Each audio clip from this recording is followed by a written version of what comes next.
హైదరాబాద్ అభివృద్ధికి కట్టుబడి ఉన్నామని అన్నారు మంత్రి కేటీఆర్. ఏపీయూడబ్ల్యూజే సమావేశానికి హాజరైన ఆయన సిటీ అభివృద్ధిపై తన అభిప్రాయాలను షేర్ చేసుకున్నారు. 6 దశాబ్దాల క్రితమే హైదరాబాద్ అభివృద్ధి చెందిందని, దాన్ని గత పాలకులు నాశనం చేశారని అన్నారు. ఇక టీఆర్ఎస్ అధికారంలోకి వస్తే సెటిలర్స్ పై దాడులు జరుగుతాయని విష ప్రచారం చేశారని గుర్తు చేశారు.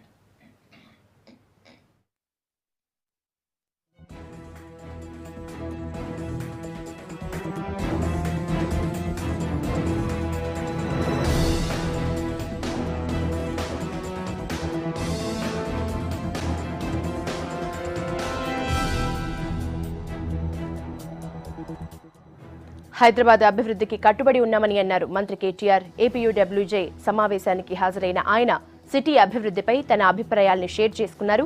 6 దశాబ్దాల క్రితమే హైదరాబాద్ అభివృద్ధి చెందిందని, దాన్ని గత పాలకులు నాశనం చేశారని అన్నారు.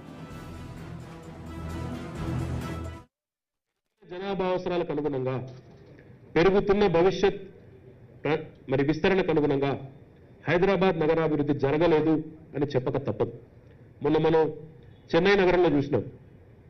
100 సెంటీమీటర్ల వాన ఒక 4 రోజులు గట్టిగా పడితే మొత్తం చెన్నై ఎక్కడికక్కడ రోడ్లన్నీ జలాశయాలైపోయినాయి, పడవల్లో తిరిగే పరిస్థితి.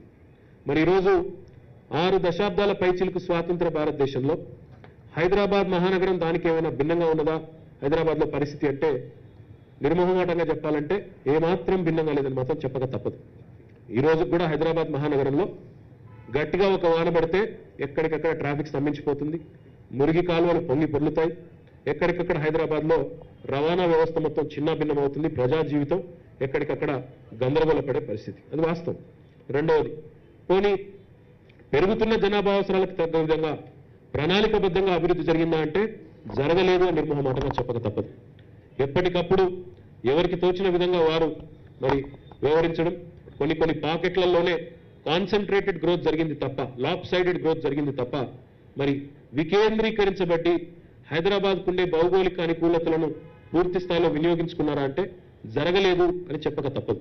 హైదరాబాద్ ఈరోజు నలువైపులా విస్తరించే అవకాశాలున్న నగరం. మనకు సముద్ర తీరం లేదు, ల్యాండ్ లాక్ సిటీ. కాబట్టి 4 వైపులా కూడా విస్తరించడానికి అన్ని రకాలుగా కూడా అవకాశాలున్న నగరం. అన్ని వైపులా ప్రభుత్వ భూమి ఉన్నది, అన్ని వైపులా విస్తరించడానికి పారిశ్రామికంగా కానీ ఇంకో రకంగా కానీ అన్ని వైపులా విస్తరించడానికి అవకాశాలు ఉన్నాయి. కానీ గత ప్రభుత్వాలు, గత పాలకులు పూర్తి స్థాయిలో ఒక ప్రణాళికబద్ధంగా వ్యవహరించకపోవడం వల్ల ఈరోజు హైదరాబాద్లో కొన్ని పాకెట్స్ ఆఫ్ గ్రోత్ ఉన్నాయి తప్ప, ఆ పాకెట్స్ ఆఫ్ గ్రోత్లోనే ఉదాహరణకు మీరు చూసినట్టయితే ఐటీ అంటే ఒక గచ్చిబౌలి, ఒక కొండాపూరు, ఒక మాదాపూర్, ఆ రకంగా కొన్ని పాకెట్స్ ఆఫ్ గ్రోత్ మాత్రం ఉన్నాయి తప్ప పూర్తి స్థాయిలో డీసెంట్రలైజ్ చేసి వికేంద్రీకరించి అభివృద్ధిని నలువైపులా తీసుకువెళ్ళాలి, అభివృద్ధి కిరణాలు 4 వైపులా రావాలి అనే ఒక సంకల్పంతో ప్రభుత్వాలు గతంలో పని చేయలేదు.